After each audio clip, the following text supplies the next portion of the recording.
Bismillahirrahmanirrahim. Assalamualaikum warahmatullahi wabarakatuh. Berjumpa kembali bersama saya dalam mata pelajaran Sejarah Indonesia kelas 10. Pada kesempatan kali ini kita akan membahas tentang kerajaan-kerajaan Islam di Nusantara. Untuk bagian awal kita akan membahas kerajaan-kerajaan Islam di Pulau Sumatera pada masa awal penyebaran Islam di Nusantara. Pulau Sumatera menjadi tonggak dari penyebaran Islam di Nusantara. Berdasarkan catatan Tom Pires dalam Suma Oriental, dia adalah seorang penjelajah dari Portugal ya. Nah, jadi Portugal itu adalah nama negara, Portugis itu nama orangnya, tapi karena kita sudah terbiasa menyebutnya Portugis, maka tidak apa-apa ya. Kemudian dikatakan bahwa di Sumatera itu, terutama di sepanjang pesisir Selat Malaka dan pesisir barat Sumatera, terdapat banyak kerajaan Islam, baik yang kecil maupun yang besar. Kerajaan-kerajaan tersebut antara lain ada Aceh, Biar, Lambri, Pedir, Pirada, Pase, Aru, Arcat, Rupat, Siak, Kampar, Tongkal, Indragiri, Jambi, Palembang, Andalas, Pariaman, Minangkabau, Tiku, Vansur, Barus, dan lain-lain. Kemudian dalam mempelajari kerajaan di Nusantara, baik itu Hindu-Buddha ataupun di zaman kerajaan-kerajaan Islam, bahwa yang namanya nama raja, tahun berkuasa, tahun runtuh, silsilah kerajaan itu kadang berbeda antara satu sumber dengan sumber lainnya. Jadi hal seperti itu sudah biasa, karena dalam sejarah itu ada yang namanya interpretasi atau sudut pandang berdasarkan dari analisa bukti-bukti yang dimiliki oleh para sejarawan ya. Seperti itu. Jadi jika di buku A dan di buku B ternyata berbeda, itu tidak masalah ya. Nah, untuk kerajaan yang pertama yaitu adalah Samudra Pasai ya. Masuknya Islam ke Nusantara menyebabkan perubahan dalam sistem pemerintahan. Salah satunya mulai runtuhnya kerajaan-kerajaan bercorak Hindu-Buddha. Kemudian mulai berkembanglah kerajaan-kerajaan bercorak Islam di Nusantara. Kerajaan Samudra Pasai sendiri merupakan sebuah kerajaan di wilayah pantai timur Aceh sekarang. Awal berdirinya itu ada dua pendapat. Yang pertama adalah Samudra Pasai ini berdiri pada abad ke-11. Yang kedua, Samudra Pasai ini berdiri pada abad ke-13. Berdiri pada abad 11 itu sesuai dengan pendapat Hamka Ali Hazmi, Abu Bakar Aceh, dan lain-lain. Sedangkan berdiri pada abad 13 itu sesuai dengan pendapat Hurugronye, Mokwit, dan lain-lain. Mengenai awal berdirinya sendiri, Samudra Pasai ini secara dinasti itu ada dua pendapat juga. Yang pertama bahwa dinasti Samudra Pasai ini, kerajaan Samudra Pasai ini diawali oleh dinasti Merah Khair ya. Tapi pendapat lain mengatakan bahwa Samudra Pasai ini didirikan oleh Sultan Malik As-Soleh atau Merah Silu. Yang pertama adalah dinasti Merah Khair. Dinasti Merah Khair ini raja yang pertamanya adalah Merah Khair atau Maharaja Mahmud Syah dari tahun 1042 sampai 1078. Yang kedua ada Maharaja Mansur Syah dari 1078 sampai 1133. Yang ketiga ada Maharaja Ghiyasuddin Syah dari tahun 1133 sampai 1155. Yang keempat ada Maharaja Nuruddin atau Merah Nui atau Tengku Samudra atau Sultan Nazimuddin Al-Kamil dari Mesir. Jadi seorang laksamana itu apa? Laksamana itu adalah pimpinan angkatan laut dari Mesir datang ke Nusantara, kemudian menjadi sultan atau menjadi pimpinan di Samudra Pasai. Berlangsung antara tahun 1155 sampai 1210. Sedangkan pendapat yang kedua bahwa Maharaja Nuruddin atau Nazimuddin Al-Kamil ini merupakan perintis dari Samudra Pasai, yang raja pertamanya adalah Sultan Malik As-Soleh atau Merah Silu. Maka timbul beberapa pertanyaan. Yang pertama, apakah berkaitan kedatangan Nazimuddin Al-Kamil dari Mesir ini terkait dengan penguasaan Salahuddin Al-Ayyubi di Mesir? Yang kedua, apakah Samudra Pasai periode ini merupakan bawahan Perlak atau justru tidak sejalan dengan Perlak? Jadi Perlak ini ada yang mengatakan bahwa kerajaan Islam pertama yaitu Perlak, bukan Samudra Pasai. Nanti kita akan bahas di lain sesi. Nah, yang ketiga, apakah dinasti Merah Khair dan dinasti Merah Silu itu merupakan keduanya adalah kerajaan yang berbeda? Yang keempat, apakah dinasti Merah Khair adalah kerajaan Samudra atau Pasai? Karena Samudra Pasai sebelumnya adalah hasil penyatuan dari kerajaan Samudra dan kerajaan Pasai. Nah, kemudian kita masuk ke dinasti yang kedua, yaitu dinasti Merah Silu atau Sultan Malik As-Soleh. Sultan Malik As-Soleh sendiri ada dua versi. Versi yang pertama bahwa Merah Silu itu awalnya beragama Hindu atau Buddha, kemudian masuk Islam dan mengganti namanya menjadi Malikus Soleh. Jadi Merah Silu sebelum Islam masuk Islam jadi Malikus Soleh. Yang kedua bahwa Merah Silu itu sudah Islam dan keturunan Perlak. Jadi gelar Malik As-Soleh itu diberikan oleh utusan Makkah yang bernama Syekh Ismail Al-Zarfi yang dinisbatkan kepada Sultan Al-Malik As-Soleh dari dinasti Ayyubiyah. Jadi nama Sultan Malik As-Soleh ini yang tadinya Merah Silu itu sama dengan sultan yang ada di dinasti Ayyubiyah, yaitu Al-Malik As-Soleh, karena berdasarkan kesamaan tertentu ya, misalnya ini kan sama-sama memimpin kerajaan gitu ya. Jadi nama dari Malikus Soleh ini dinisbatkan kepada raja yang lebih besar dari Malikus Soleh, seperti itu.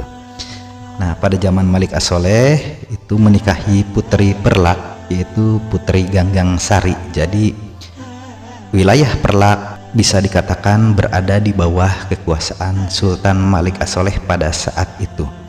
Nah, kemudian yang kedua, Samudra Pasai dikunjungi Marco Polo, saudagar Venesia, tahun 1292. Marco Polo mengatakan bahwa Islam itu sudah ada 1 abad di Pulau Sumatera, di ujung Sumatera bagian utara, dan disiarkan dengan mazhab Syafi'i. Kemudian sumber catatan Tiongkok dan Ibnu Battutoh bahwa 1282 Masehi Samudra Pasai itu didirikan oleh Malikus Soleh. Nah, ini merupakan salah satu dasar kenapa Malikus Soleh pada pendapat yang lain dikatakan sebagai pendiri dari kerajaan Samudra Pasai. Oh ya, istilah kesultanan dan istilah kerajaan itu sama saja ya. Cuman kalau nama kesultanan itu lebih identik dengan kerajaan-kerajaan Islam. Kalau kerajaan itu lebih universal ya, tidak apa-apa ya, karena raja Arab saja disebutnya itu king ya, King Abdul Aziz contohnya seperti itu. Jadi tidak perlu berdebat hal seperti demikian gitu ya. Nah, kemudian Ibnu Battutoh, Samudra Pasai memiliki peran penting dalam mengislamkan Malaka dan Jawa. Jelas ya, karena Sumatera ini merupakan tonggak awal dari penyebaran Islam di Nusantara. Kemudian mengirim utusan ke Quilon. Ini bukti sejarah ya, bukti sejarah bahwa Malikus Soleh itu mengirim utusan ke Quilon. Quilon itu berada di pantai India di sekitaran Gujarat. Nah, kemudian para utusan Sultan Malikus Soleh ini bertemu dengan utusan dari Cina, ngobrol lah mereka ya. Nah, di antara nama utusannya itu adalah Hussein dan Sulaiman, dan kemudian si nama Hussein dan Sulaiman ini dicatat oleh utusan dari Cina di Quilon, dicatat bahwa mereka telah bertemu utusan dari Samudra Pasai. Memang sumber sejarah dari Tiongkok ini cukup berjasa dalam mengungkap tabir sejarah kerajaan-kerajaan di Indonesia, baik yang Hindu-Buddha maupun yang Islam. Kemudian dalam upaya penyebaran Islam dibantu oleh Fatin Muhammad dari Mesir. Hal ini membuktikan bahwa Samudra Pasai sudah memiliki hubungan erat secara internasional yaitu ya. Nah, dibuktikan dengan adanya bantuan ulama dari Mesir untuk menyebarkan Islam di Nusantara. Kemudian raja selanjutnya adalah Muhammad Malik Az-Zahir tahun 1297 sampai 1326. Nah, ini juga namanya dinisbatkan ke Al-Malik Az-Zahir Ruknuddin Baibars Al-Bundukdari dari dinasti Mamluk. Jadi dinasti Mamluk itu merupakan dinasti setelah dinasti Al-Ayyubiyah di Mesir. Nah, kemudian ada Mahmud Malik Al-Zahir atau disebut juga Ahmad Bahaim Shah atau Malik Az-Zahir II tahun 1326 sampai 1345. Pada waktu ini Samudra Pasai sempat diserang oleh Majapahit karena dianggap memiliki hubungan khusus dengan kerajaan Delhi. Jadi pada waktu ini sebenarnya Samudra Pasai itu berada di bawah pengaruh Majapahit. Entah berada di bawah Majapahitnya itu sistemnya seperti apa gitu ya. Apakah hanya pengaruh, apakah Samudra Pasai ini di bawah kekuasaan kerajaan Majapahit atau lain sebagainya. Yang jelas bahwa pengaruh Majapahit pada waktu itu cukup besar dan sampai ke ujung Sumatera ya. Kemudian setelah itu ada Mansur Malik Az-Zahir yang hanya berkuasa 1 tahun. Kemudian Ahmad Malik Az-Zahir atau Jamaluddin tahun 1345 sampai 1383. Pada masa ini Ibnu Battuta mengunjungi Samudra Pasai selama 2 pekan dan menuliskannya dalam Rihlah Ilal Masyriq atau perjalanan ke timur.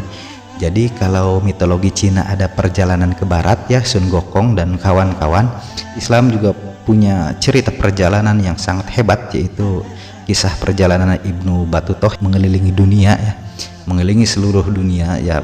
Hampir semua dunia Islam dikelilingi oleh Ibnu Battuta ini.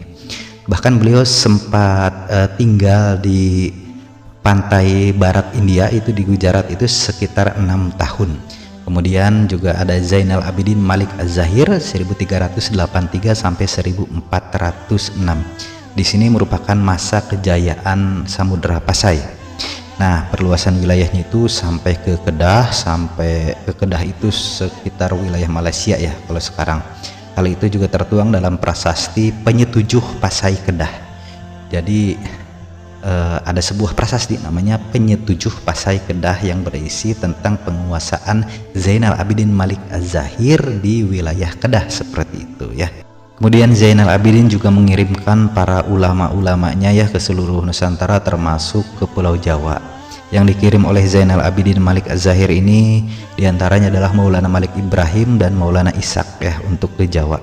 Nah, Zainal Abidin Malik Az-Zahir juga dikenal sebagai seorang raja sultan yang kerap turun ke medan perang sendiri gitu ya, dan pada akhirnya gugur ketika melawan kerajaan Nakur di Aceh Timur. Setelah Zainal Abidin gugur, itu digantikan oleh Ratu Naharasyah. Ratu Naharasyah ini adalah istrinya ya, istrinya dari Sultan Zainal Abidin. Kemudian Sultanah Naharasyah ya, kalau perempuan disebutnya sultanah, dibantu oleh suami keduanya setelah Zainal Abidin meninggal, itu menikah lagi dengan Sultan Salahuddin, jadi dibantu oleh suaminya. Hal ini membuktikan bahwa ternyata di Sumatera bagian utara ya, di wilayah Aceh dan sekitarnya, sejak awal penyebaran Islam itu ternyata perempuan mendapatkan kedudukan yang istimewa atau dimuliakan gitu ya, seperti itu. Pada era Ratu Naharasyah, Cheng Ho, seorang laksamana dari Tiongkok, juga berlabuh di Pasai mewakili dinasti di Tiongkok untuk menjalin diplomasi ke negara-negara yang dia kunjungi. Jadi Cheng Ho ini yang diyakini seorang muslim ini tidak menjelajah kemudian menjajah, tidak, tapi justru menjalin hubungan baik. Hal tersebut berdampak baik bagi perdagangan Cina, yang kemanapun kapal Cina itu berlabuh pada waktu itu tentu saja akan aman karena Laksamana Cheng Ho sudah menjalin diplomasi yang baik terhadap negara-negara yang dia kunjungi. Sampai yang terakhir itu Zainal Abidin 1513 sampai 1524. Jadi memang dalam kerajaan atau kesultanan Islam dimanapun ya, baik di Nusantara ataupun di Timur Tengah atau dimanapun, sudah biasa jadi nama itu berulang-ulang, dalam artian namanya itu antara generasi yang atas sama generasi yang bawah itu sama, itu sudah biasa ya. Hal tersebut bisa nama asli, bisa juga nama gelar gitu ya. Jadi misalnya Abdullah 1, Abdullah 2, Abdullah 3, Az-Zahir 1, Az-Zahir 2, Az-Zahir 3, Zainal Abidin 1, Zainal Abidin 2, Zainal Abidin 3 ya, seperti itu. Nah, di masa Sultan yang terakhir ini, Zainal Abidin, jadi Portugis itu masuk kemudian menguasai Samudra Pasai. Nah, sejak saat itulah maka peran Samudra Pasai sebagai kerajaan maritim yang besar di ujung Sumatera itu digantikan di bawah bendera kekuasaan Aceh ya. Jadi boleh dikatakan Samudra Pasai meredup, kemudian bersinarlah Aceh ya. Perlu kita pahami juga bahwa yang namanya kerajaan atau kesultanan itu tidak bergantian terus-terusan gitu ya. Jadi dalam artian tidak harus kerajaan A digantikan kerajaan B selesai digantikan kerajaan C dan seterusnya. Jadi ketika pada satu zaman itu kerajaan A atau kerajaan B, itu banyak juga kerajaan lainnya yang sama-sama ada pada saat kerajaan A itu ada gitu. Jadi pada tahun sekian misalnya terdapat 15 atau 20 kerajaan. Nah itu sangat mungkin sekali ya. Ditambah yang namanya kerajaan-kerajaan kecil itu banyak sekali, dan terkadang kerajaan kecil itu merupakan bawahan dari kerajaan yang besar ya, tergantung siapa yang lebih berpengaruh. Makanya sangat mungkin sekali apabila pada suatu zaman, suatu era ada kerajaan-kerajaan yang tidak berhasil diungkap oleh bukti sejarah yang ada gitu ya, atau juga tidak ditemukan buktinya sama sekali gitu.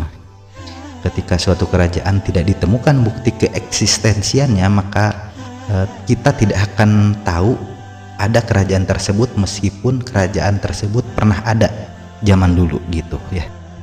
Seperti yang kita ketahui bahwa kerajaan-kerajaan Islam ataupun Hindu-Buddha di Indonesia itu buktinya kerap ditemukan dari bukti catatan luar ya, dari catatan luar negeri. Nah termasuk kerajaan Samudra Pasai itu bukti eksistensinya itu ada catatan Ibnu Battutoh gitu ya, ada catatan Tom Pires ya. Tom Pires ini mengatakan pada masa Zainal Abidin, pada masa kejayaannya, di daerah pantai itu terdapat mata uang dirham atau drama. Kapal yang berlabuh itu dari luar ketika masuk pelabuhan di Samudra Pasai itu harus bayar pajak sebesar 6%. Kemudian peninggalan dari kerajaan Samudra Pasai yang pertama adalah naskah Izharul Haq fi Mamlakatil Perlak. Nah tapi kitab karangan Abu Ishaq Al-Makarani Al-Fasi ini sebetulnya belum ditemukan aslinya ya. Nah jadi ketika naskah Izharul Haq yang asli ini bisa didapatkan oleh ahli sejarah, kemudian bisa diterjemahkan, diartikan ya, kemudian bisa dijelaskan begitu, maka ada kemungkinan besar bahwa kerajaan Islam di Sumatera yang pertama itu bukan Samudra Pasai tapi Perlak gitu ya. Cuman karena buktinya kurang kuat Perlak ini, maka banyak ahli yang meragukan bahwa Perlak itu adalah kerajaan pertama. Nah kemudian bendera kerajaan Samudra Pasai pada zaman Zainal Abidin itu mirip dengan Garuda Pancasila, lambang negara Indonesia sekarang. Nah bentuknya itu dalam tulisan Bismillah dan syahadat, kemudian memakai perisainya itu bertuliskan rukun Islam ya. Nah seperti ini. Nah ini Bismillahirrohmanirrohim, ini asyhadu alla ilaha illallah wa asyhadu anna muhammadar rasulullah. Kemudian tengahnya ini ada syahadat, ada sholat, zakat, puasa, dan haji ya. Nah menurut kalian apakah ada hubungannya lambang negara Indonesia Garuda Pancasila dengan lambang dari kerajaan Samudra Pasai? Silahkan kalian cari tahu dan silahkan disimpulkan ya. Nah kemudian peninggalan lainnya adalah ada makam Raja-Raja Samudra Pasai, kemudian ada lonceng cakra dunia, hadiah dari Laksamana Cheng Ho ya.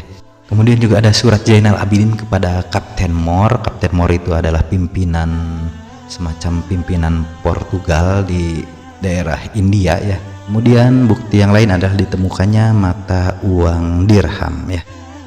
Kerajaan Samudra Pasai juga mengalami kemunduran sampai tergantikan oleh Aceh pada akhirnya.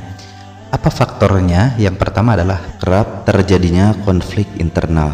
2. Persaingan dengan Malaka. Jadi pada saat kerajaan Samudra Pasai eksis, kerajaan Malaka juga eksis ya. Kerajaan Malaka itu lokasinya di Semenanjung Malaya atau Malaysia ya, di Malaysia sekarang, sama di Sumatera di sekitar Riau dan sekitarnya ya. Nah kemudian terjadi juga serangan Majapahit tahun 1345 sampai 1350 dipimpin oleh Gajah Mada. Kemudian juga ada serangan Portugis tahun 1521 Masehi. Kemudian semakin besarnya pengaruh Aceh Darussalam, dengan akhirnya Aceh Darussalam ini mengakuisisi Samudra Pasai menjadi bagian dari Aceh pada tahun 1524. Nah, sejak saat itulah hegemoni kebesaran dari Samudra Pasai tergantikan oleh hegemoni dari kebesaran kerajaan Aceh ya. Aceh ini bisa dibilang salah satu daerah terkuat yang paling sulit ditaklukkan oleh Belanda. Demikian materi yang bisa saya sampaikan pada kesempatan kali ini. Jangan lupa tetap patuhi protokol kesehatan, jaga lingkungan, dan jangan lupa untuk bahagia. Mohon maaf atas segala kekurangannya. Wassalamualaikum warahmatullahi wabarakatuh.